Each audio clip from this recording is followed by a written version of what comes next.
There is a new report out that the Chicago White Sox will trade Garrett Crochet before the deadline. I'll discuss why you should be furious with what is motivating the team to want to move their ace next on Locked On White Sox.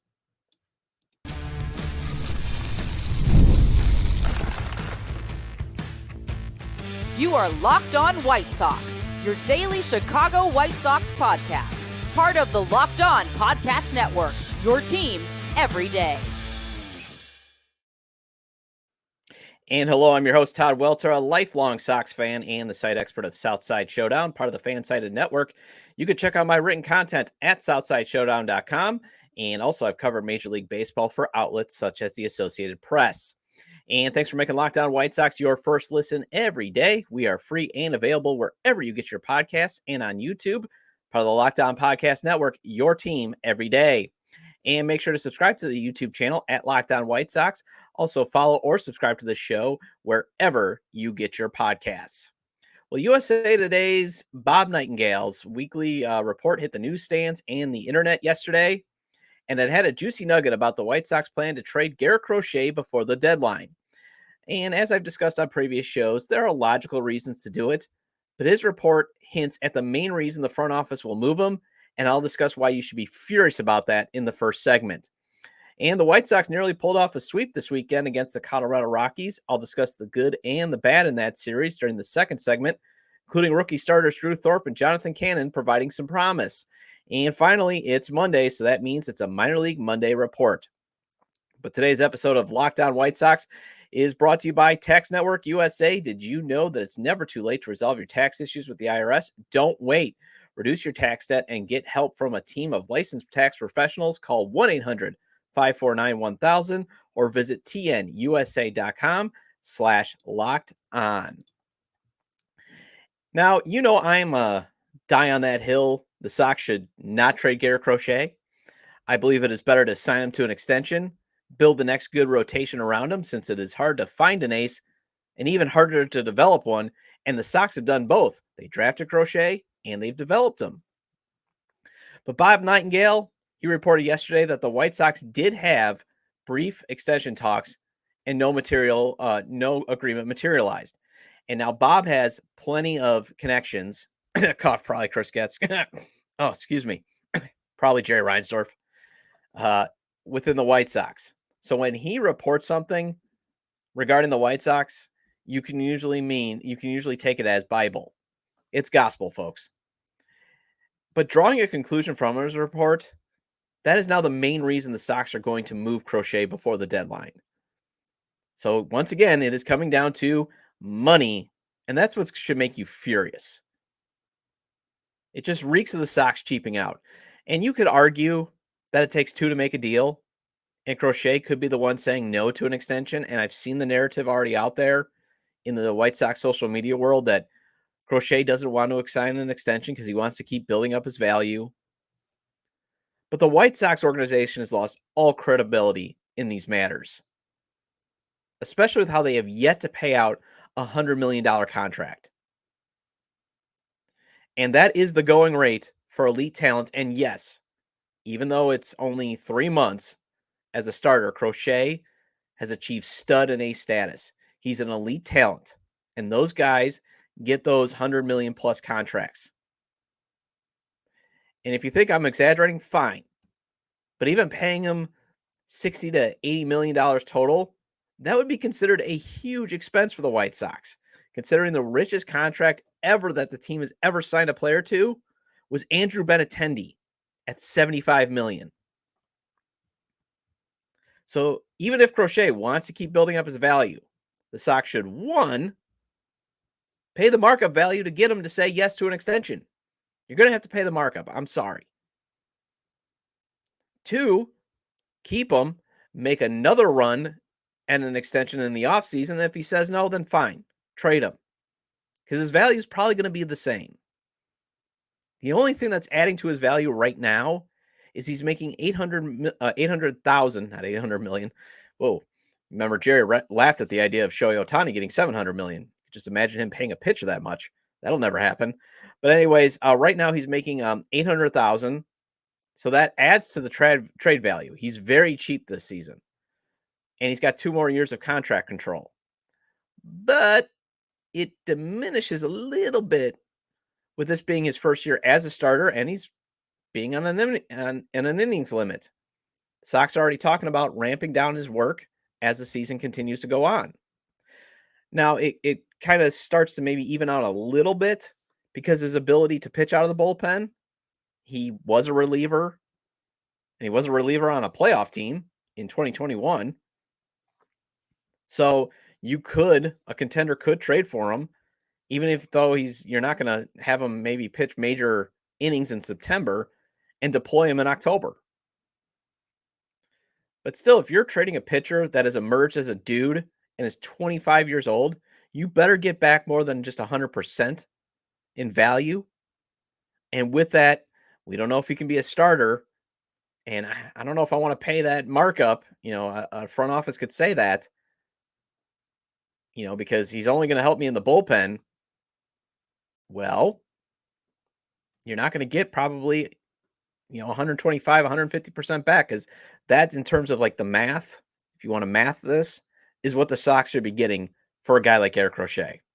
And that's why you should be furious that the Sox want to trade him, just because, hey, we can't extend him, even though we control him now for 2 more seasons. And here's what Nightengale wrote about the situation. The Chicago White Sox quietly engaged in brief contract extension talks with ace Garrett Crochet, but with no optimism towards reaching an agreement. The White Sox intend to trade him by the July 30th trade deadline. The White Sox have had 15 teams calling to express interest in Crochet, who is making just $800,000 and is under team control through 2026. The X factors for the suitors will be determining just how much Crochet can help them in a pennant stretch in October. He's already pitched 94 1/3 innings as a first-year starter. Add on 7 more innings now to that because he pitched yesterday. 21 more than his entire career total entering the season. The White Sox and Crochet already have a firm plan in place to greatly limit his workload in the second half. It's quite possible that a team acquiring Crochet may have to offer a contract extension for him to lift those innings restrictions in the second half because of the potential of an injury risk. The Los Angeles Dodgers have already made an offer to the White Sox for Crochet, but it was quickly rejected. The White Sox have informed teams they are seeking young prospects with enormous upside. Okay. About the only decent news there is general manager Chris Getz may have come off his wanting hitting prospects close to the majors stance and just go with high upside prospects regardless of position and where they are in the minors. And that I kind of wanted the Sox to do. I mean, yes, I would love to have things turned around quickly, but I will also want to make sure if the Sox are trading guys like Garrett Crochet and Luis Robert Jr., that they're getting the best players that they can back. And if that means that prospect is at single A, so be it. I want high upside guys. I don't want low ceiling, high floor guys anymore. That's one of the reasons why the Sox are in this position right now. But otherwise, if a team acquiring Crochet needs to sign him to an extension, as Nightengale is suggesting, that just shows you how the Sox are being cheap. I get it. They're non-competitive now, but moving Crochet just delays it even more depending on what they get back. You're talking about a pitcher that gives you a chance to win every 5 days. Now, Thorpe and Cannon are on that trajectory too, and you have plenty of young arms in your system that can do that too. And on one hand, that is the logical reason to move Crochet. On the other, Crochet is now a known quantity. He's a known quantity, while everyone else is still just potential. And again, is this turning things around quickly like Jerry Reinsdorf told us? This organization is going to hide behind the risk of paying pitchers because they can get injured. I guarantee you that's what they're doing. But injuries are the risk of doing business. John Danks was pretty darn good to get his extension. And I think that has scared the White Sox ever since because his shoulder went out. But it happens. They're still going to play baseball. The Los Angeles Dodgers, the New York Yankees, they still keep pursuing and paying for pitchers because they want to win.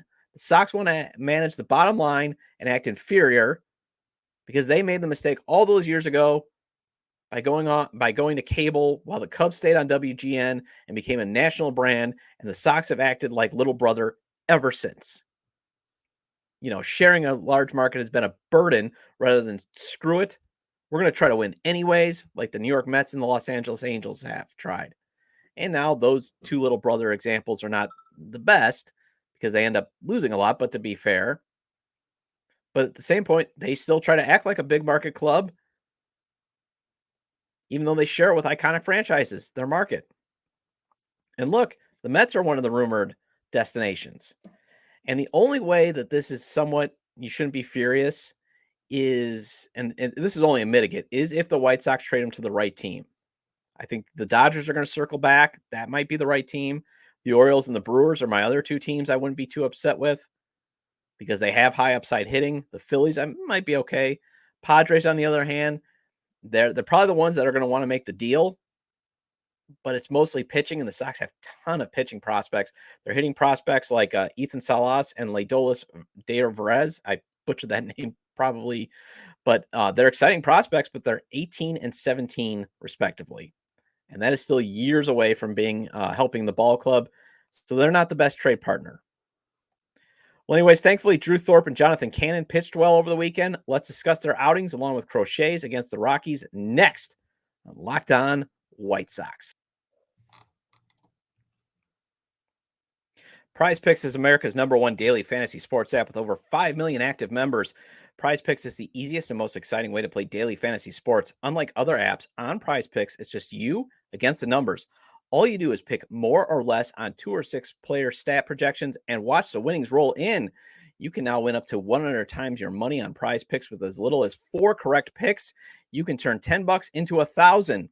If you're looking for promotions, PrizePicks has got you covered every week, from lowering select player stats projections on Tuesday to help your lineup hit, or getting your entry fees back if you have a losing lineup on Fridays. And checking out the site now, there is some really interesting choices on Pete Alonso and Christian Yelich to hit a home run. Literally, it's either pick they're going to hit one tonight or not. That is how easy it is to play. Download the PrizePicks apps today and use code LOCKEDONMLB for a first deposit match up to $100. That's code LOCKEDONMLB on PrizePicks for a first deposit match up to $100. Pick more, pick less. It's that easy. And here on Locked On White Sox, we pride ourselves on getting you the latest news for your team, whether it's in the offseason, the draft, spring training, or the playoffs. It's year-round. And you know what else is year-round? Collection season. Just because tax season is over doesn't mean the IRS will stop coming after you for unfiled taxes. The IRS can garnish your wages, levy your bank accounts, and even seize your property. Don't let the IRS target you. Let the licensed professionals and tax experts at Tax Network USA go to bat for you. And after I graduated college, I worked a job in banking collections to pay the bills. And trust me, the IRS is no joke. Your bill collector may threaten action against you that they cannot go through with for various reasons, but the IRS can. The IRS is usually the #1 lien holder. So when the IRS threatens action, they mean it. So if you have unfiled taxes, reach out to Tax Network USA. With over 14 years of experience and an A+ rating by the Better Business Bureau, Tax Network USA has saved their clients over $1 billion in tax debt. Whether you owe taxes, have complicated matters that require tax planning, or finally hit that parlay of the season and need help correctly filing, call 1-800-549-1000 or visit tnusa.com/lockedon. Be sure to mention Locked On White Sox at checkout, and you'll receive a $250 discount off their services. And are you watching Fox Sports or ESPN on your TV all day? Have to turn down the volume with all that shouting? Make the switch to Locked On Sports today, a free 24/7 sports streaming channel program for you every day to bring you the biggest sports stories without all that screaming. Locked On Sports Today brings you can't-miss analysis, opinions, and news, streaming 24/7 on YouTube or the free Amazon Fire TV channels app. Part of the Locked On Podcast Network, your team every day. And the White Sox start a 3-game road series tomorrow against the Cleveland Guardians. First pitch on Tuesday is at 5:40 p.m. Central. Catch every pitch of the White Sox hometown broadcast with SiriusXM on the SXM app. Search White Sox. And welcome back into Locked On White Sox. I'm your host, Todd Welter. And thank you for making the show your first listen. Lots of great White Sox podcasts out there. Just ask that you listen to me first. And make sure to subscribe to the YouTube channel at Locked On White Sox. Turn on those subscription notifications. Also follow or subscribe to the show on wherever you get your podcasts. Now, Drew Thorpe and Jonathan Cannon provided evidence that even if the Sox trade Crochet, starting rotation is going to be okay. Crochet did start yesterday and gave a preview of the Sox having a chance to win every day if those three are starting a 3-game series. I mean, you put those three guys back to back to back in a series, the Sox have a very good chance of winning. When was the last time you could say that? The Sox did win a traditional series for the first time since mid-May. Thorpe had another outstanding start on Friday. He was enchanting, as Steve Stone called it. Cannon bounced back nicely after getting demolished in Detroit last week, and Crochet was outstanding yet again. A lot of good was on display this weekend, but the bad that came up in crunch time, and that bad was when it came to hitting with runners in scoring position, and that was basically the reason why the Sox did not sweep the Colorado Rockies. And let's discuss the good and the bad, as I try to do after every series. So first, Drew Thorpe on Friday was outstanding. Pitched 6 strong innings in the Sox 5-3 victory. Gave up just a 2-run homer, struck out 4, walked out 1. What was pretty cool was his grandpa's a photographer, and I guess he got credentialed, so he was able to take a picture. He was able to photograph his grandson's first career start at Guaranteed Rate Field. So that's pretty cool, and he showed out. And that is now 3 out of 4 starts where he has been solid to strong. And again, all he's got to do is if he can establish hitting his spots with his low velocity fastball, like he did on Friday, it sets up his changeup, which is one of the best in baseball. Yes, I'm declaring it. It's one of the best in baseball. It was the best in the minor leagues, and through, yes, it's 4 starts, but it's been very effective, especially again when he can establish his 90 to 94 mile per hour fastball. And then he mixes in his other pitches. He definitely is trending, and I don't want to put too much pressure on him. I'm just saying this is where he's trending towards being a Mark Burley / Aaron Nola like top of the rotation pitcher. So, hey, if his career is a bad outing here or there because the command isn't there, but he follows it up with strong starts, then sign me up. Cannon had a nice bounce back performance on Saturday. Go back and listen to last Monday's show to hear about how he got demolished by the Tigers. But against the Rockies, very solid 5 2/3 innings against the Rockies. Gave up 3 runs on 2 homers. Did leave Saturday's game with the Sox being down 3-0. But hey, I'll get to the Sox rally in just a moment. Cannon finishes June with throwing 25 1/3 innings, and his June ERA was 3.20. Nice return from the big leagues. And if you mulligan that Tigers outing, where he gave up 8 runs, 5 of them earned, he just gave up 4 earned runs.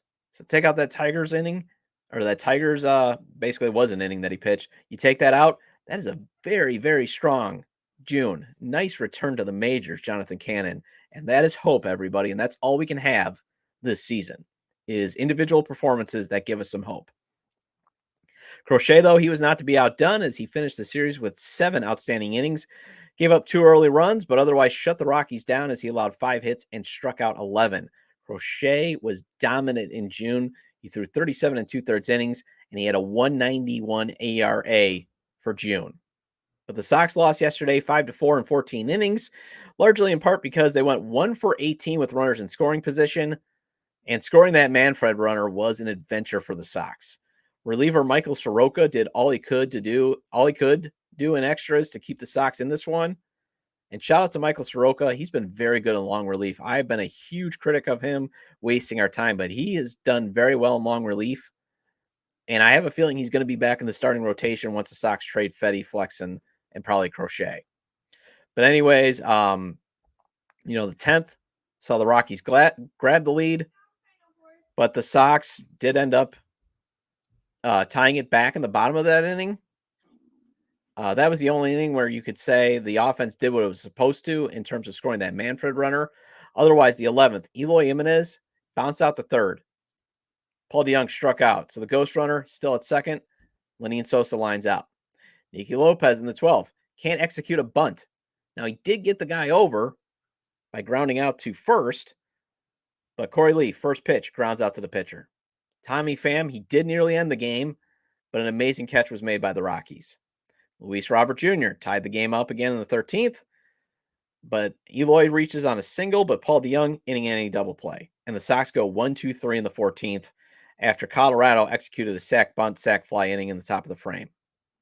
But at least the Sox won the series as the offense erupted on Saturday to rally back from a 3-0 deficit. 11 unanswered runs. Sosa, Robert Jr., DeYoung, Lee, all homered. It's nice to see the Sox not only rally back, but slam the door shut on the Rockies with 6 runs in the 8th. And really just not executing in the extra innings was about the only bad thing that happened in the series. I was listening to a Hit and Run on 670 The Score yesterday. NBC Sports Chicago, Ryan McGuffey was a guest, and he pointed out the Sox, they do actually have talent. It's just top heavy. The Rockies don't have much talent. So maybe with the schedule easing up a bit, the Sox might still have a chance to avoid finishing 30th. And it's nice to see that the Rockies are the White Sox get-right team.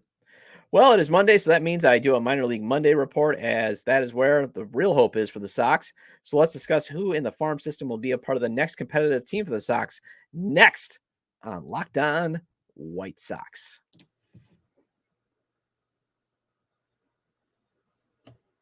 I love sports. I love them so much. I never want them to stop, but as the playoffs wind down, we get fewer games and the sports aren't sportsing like I want them to, but FanDuel lets me keep the sports going whenever I want.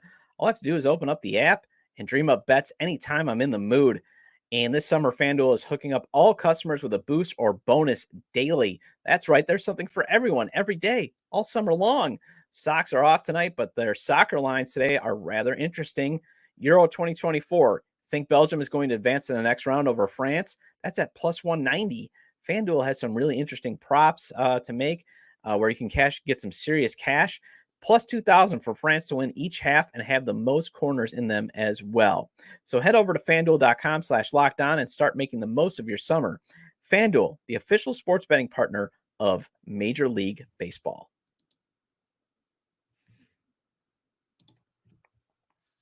And the White Sox start a 3-game road series tomorrow against the Cleveland Guardians. First pitch is Tuesday at 5:40 p.m. Central. Catch every pitch of the White Sox hometown broadcast with SiriusXM on the SiriusXM app. Search White Sox. And welcome back into Locked On White Sox. Shout out to all you everydayers for sticking with me this long. Hope you guys had a good weekend. That was all right. My daughter was sick most of it. She started to feel better on Saturday. So what we do after she gets sick, once she starts to feel better, we go get Chinese. And that was amazing. I love how Chinese gives you the portions that you can have, you can have what you want to eat that night and then put the rest for leftovers, and they're still just as good the next day. And then she also had her friend's birthday party. So nice little weekend. All right. To me, here are the players currently in the Sox farm system that should make the majors and possibly be part of the next. But the question you have to have is, will they help make the Sox be a competitive team? Pitching wise, you can say yes. Hitting, not so much. So pitching, you're going to go with Thorpe and Cannon and Noah Schultz, because I have a feeling, yes, the Sox are going to trade Crochet and we're all going to be furious. And I have a feeling he's going to get traded to the Padres and we're definitely going to be furious. Anyways, so I'm going to go Thorpe, Cannon, Noah Schultz. And then this is just my feeling based on the occasional times I do watch the Barons or read up on them. And I'm looking at what some of these guys' floors are. And I'm going to say Kai Busch and Mason Adams.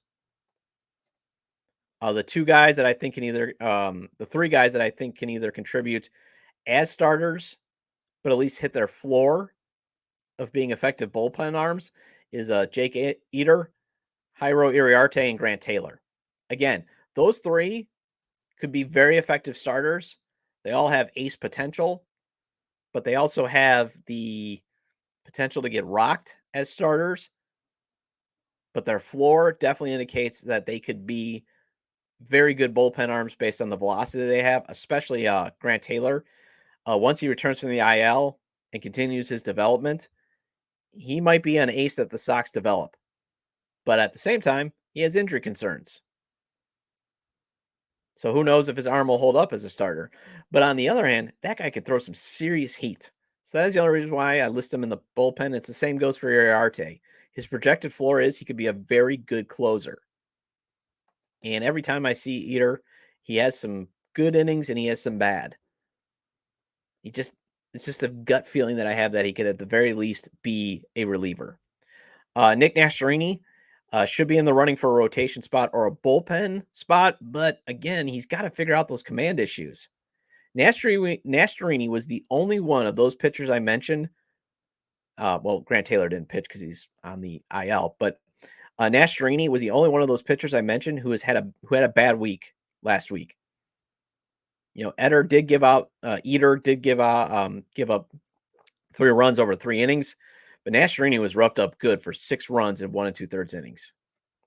The rest of the bullpen, I could see Jordan Leisure obviously being in there, and then you got to add probably some more pieces in free agency, but that's usually what every team has. Batting lineup. I'll start with the bench, as I think Brooks Baldwin, who has a 330, 395, 453 slash line at AA, at the very least, he's going to be a utility guy. And you could say, how dare I put a guy having a great season at AA? But right now, there are 3 other prospects with higher upside in the infield that could do better in the bigs than him. But obviously, I still want Brooks Baldwin on my team. Tim Elko might be your power bat off the bench. Wilfred Veras, he could be your 4th outfielder. But in terms of the starting lineup, first base is probably just add someone if the Sox trade Andrew Vaughn. And I wrote that on Southside Showdown, how this is not the time to draft Jack Caglione. Second base, Jacob Gonzalez. He's been very solid at AA. The former first-round pick can also play short. But Colson Montgomery looks to be the guy that is the shortstop on the next good team. He's obviously going to hit for power. Everything else, though, you should be concerned about. Third base, I still got Brian Ramos, as he was impressive in his cup of coffee with the big league team. He's had a very good last 5 games with AAA Charlotte. And if he can't be something, and Baldwin continues to be an overachiever, maybe that is also where Baldwin is at. So I feel pretty good about the infield. And I'll get into, though, is it going to be enough, though? The outfield, I see George Wolko, hopefully I pronounced that name right, who is just raking at low A with a 338, 440, 606 slash line over his past 10 games. Every highlight I see on Future Sox, and the few times I do get to watch low A Kannapolis on TV with my MLB TV subscription, he's just pounding the ball. And I still think Oscar Colas can salvage his career. Had a big night last Friday. Otherwise, you got to fill one spot in that outfield. And catcher, you got Edgar Caro, who's just been hitting everything for a while, although he's 5 for 34 over his past 10 games. So is that enough to compete for the AL Central crown? And first of all, too, it's very, very rare everyone will reach the majors. It's also very, very rare that a team is going to just promote all its prospects. One of the reasons, again, is I hate to put this evil on you guys, but there's going to be injuries and regression do happen. And some guys, AA is their level, and that's it. AAA is their level, and that's it. And some of these guys might even get traded to add a piece for a future competitive team. I see a very good starting rotation and a bullpen, though, being developed, especially with this team not investing at the big leagues in terms of the money it takes to have a competitive starting rotation. So you do need these guys to pan out. Again, I just railed on the Sox are going to trade Garrett Crochet because, in essence, they don't want to pay him. They traded Dylan Cease because they didn't want to pay him. They traded Lucas Giolito because they didn't want to pay him. So this is what you want to see the Sox do, is develop their starting rotation and their bullpen through their system. The hitting, though, Colson Montgomery might be a stud, but he might also be Paul DeYoung. Brian Ramos could be the second coming of Yohan Moncada. A lot of potential there with Ramos, but he's already suffered an injury at the big league level, soft tissue, and he's had hitting struggles. So you might have the injury scares and the hitting inconsistencies. Jacob Gonzalez, he'll probably not be an all-star, but I do see a very good ball player there. Wolko has to prove that he can still hit at high A and AA and even AAA. And Colas still has to drive the ball with his newfound plate discipline. So through this exercise, you've seen why the Sox need to come away with some bats at the deadline and load up on them in this year's draft. Well, that wraps up this edition of Locked On White Sox. But before I go, are you watching Fox Sports or ESPN on your TV all day? Have to turn down the volume with all that shouting? Make the switch to Locked On Sports today, a free 24/7 sports streaming channel program for you every day to bring you the biggest sports stories without all that screaming. Locked On Sports Today brings you can't miss analysis, opinions, and news streaming 24/7 on YouTube or the free Amazon Fire TV channels app, part of the Locked On Podcast Network, your team every day. And I'll be back tomorrow to preview the Sox' upcoming 3-game series against the Guardians. Make sure to subscribe to the YouTube page at Locked On White Sox or follow or subscribe to the show on wherever you get your podcasts. And feel free to leave comments about today's topics regarding why you should be furious with the latest report of the Sox wanting to trade Garrett Crochet, the good and the bad in the weekend series against the Rockies, and the Minor League Monday report. You can leave them at the episode page on YouTube, X, formerly Twitter, at Todd J. Dub, or at Locked On Sox, or email me at lockedonwhitesox@gmail.com. Have a great day. I will see you tomorrow.